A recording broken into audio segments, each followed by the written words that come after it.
for 1 year. Then, nag-umpisa ng mabuwag. Bakit po kanyo? Dahil doon nag-umpisa yung massive corruption in government. Not just in public works, but even in other agencies and departments of government. Diyan sa Finance Department, Customs, BIR, Department of Agriculture, Health, Information, etc. Lahat ng sangay ng Executive Department, malawakan ng corruption. And alam nyo lahat yan, alam ng taong bayan yan. At hindi na nila maitatago itong massive corruption, more particularly in the public works. In the public works, na kung saan naman doon kumikita itong mga mambabatas ng malaki. Congressmen at mga senators. Hindi na nila kasi may tatago. Para maitago nila ito, the first order of business was what? Siraan ang mga Duterte. Siraan ang mga Duterte. Si Tatay Digong siraan. Kailangan pasamain natin yung imahe ni Tatay Digong sa war on drugs. Kaya binuhay nila itong war on drugs. Itong investigasyon sa ICC. Di ba napansin nyo, iba yung sinasabi ng gobyerno natin, the Executive Department, or even the President himself, was saying a different thing, and even his other cabinet members involved in the so-called investigation, they were saying, no, we are not going to cooperate with the ICC. We have already removed ourselves as member of the ICC, so hindi natin sila papayagan. Daming ganun, di ba? But kung ano ang sinasabi, iba ang ginagawa. Kung ano ang galaw ng kaliwang kamay, iba yung galaw ng kanang kamay. But the purpose was get rid of Duterte, Tatay Digong, para mapagtakpan itong issue ng korupsyon. Nang massive ang ginagawa. Pangalawa, get rid of BP Sara. How? Pinainan nila ng confidential fund at ito ngayon ang kanilang ginamit in order to trigger yung pagsasampa at ng impeachment, mapasama yung imahe ni BP Sara. Pero ginamit nila itong mga maiingay na mga grupo na tinatawag nilang mga Makabayan Group, mga Pinklawan, Dilawan. Alalahanin niyo yung Pinklawan at saka Dilawan at saka yung Makabayan, hindi yan kakampi ng administrasyon. But the administration was willing to make use of these two groups in order to justify na matanggal itong grupo ng Duterte sa political equation. So sila yung masyadong maingay. If you notice what happened in the past 2 years. So sinampahan nila ngayon ng impeachment si BP Sara. For what reason? Cover up the massive corruption in government. More particularly, doon sa corruption sa public works. Lahat ito nag-boomerang against them. Nag-boomerang yung ginawa nila kay Tatay Digong, dinala nila sa dahig, akala nila mananahimik ng taong bayan. Hindi. Nag-alsa ang taong bayan at hanggang ngayon, ang alam ko na alam din ninyo, yung nagdurugong puso ng mga kababayan natin sa kaawa-awang ginawa nila kay Tatay Digong, hindi pa yun natatapos sa taong bayan. Pero itong makakaliwang grupo, makabayan, may sarili naman silang agenda eh. Kailangan din nilang gumalaw in accordance with what the administration would like them to do. Kasi yun ang trabaho nila eh. They have been doing that in previous administrations since 1970s. Ganon talaga sila. We cannot blame them. Meron silang sarili political agenda na tinatahak. Ganyan din yung Pinklawan at saka Dilawan.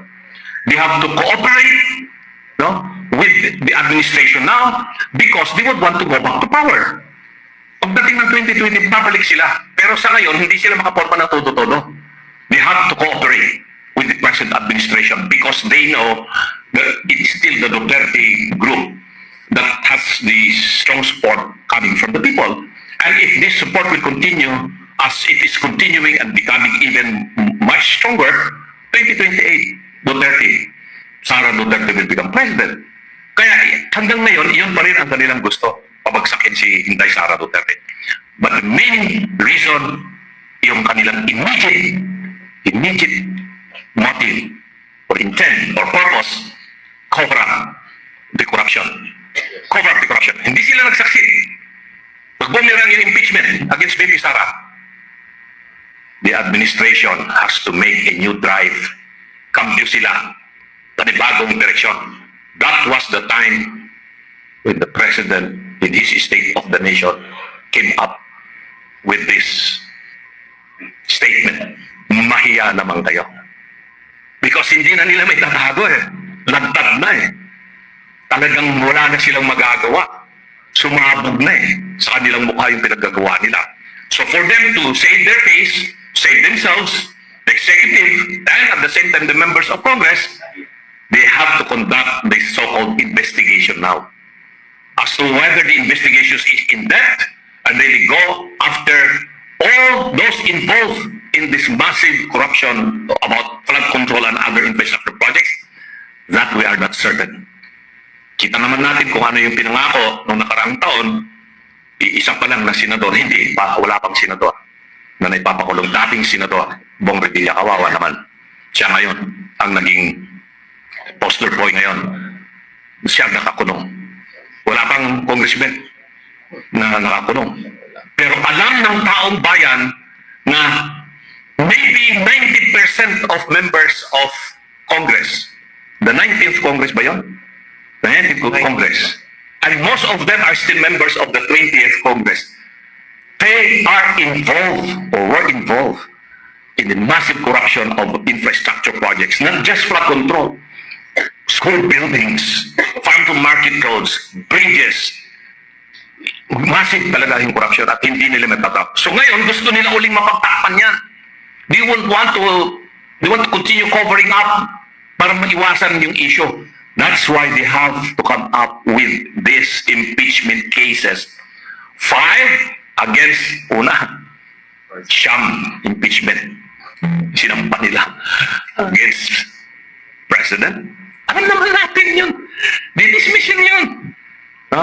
Tapos ito ngayon, yung filing of 2 impeachment cases. By whom? The Pinklawan and the Dilawan Group and the other one from the Makabayan. Kasi nga, kasama sila doon sa grupo ng administrasyon. No? May sariling agenda itong dalawang grupo na ito eh. No? But the main purpose again is cover natin yung investigation sa flood control para ma-focus na naman ang investigation or dito sa soap opera ng impeachment against VP Sara. But ang taong bayan, hindi na po maniniwala dito. Kung sino man po yung mga congressmen na mag-i-endorse at pipirma, kung sakali man pong ang kanilang objective, makakuha uli sila ng 1/3 of members of the House. Ilan bang members ng House ngayon? 306? 306, I think. So they need 102 signatures para madala agad sa Senado. Doon naman sa Senado, may mga atap-atap na mga membro doon na, sige, isa pa nyo na kagad dito yung impeachment na yan at umpisa na rin namin ito dahil hindi na nila kakayanin talagang yung investigasyon sa flood control doon. Wala na silang magagawa yung mga ibang mga senador doon eh. Talagang hindi na naniniwala ang taong bayan sa mga pinagagawa nila doon sa Senado. So inaasahan nila may isang yung impeachment sa Senado against VP Sara. And I think they are going to do that. That is the direction. But remember, alalahanin ninyo mga minamahal na kababayan. Lahat po itong ginawa nila kay Tatay Digong, pagsampa ng impeachment kay VP Sara, at kung ano-anong mga ginagawa nila rito, pati yung pagbunyag na ginawa nilang mahiya naman kayo, lahat po ito ay para panakit butas doon sa malawak at malalim na issue ng corruption dito sa kasalukuyang pamahalaan. Alright. Maraming salamat po.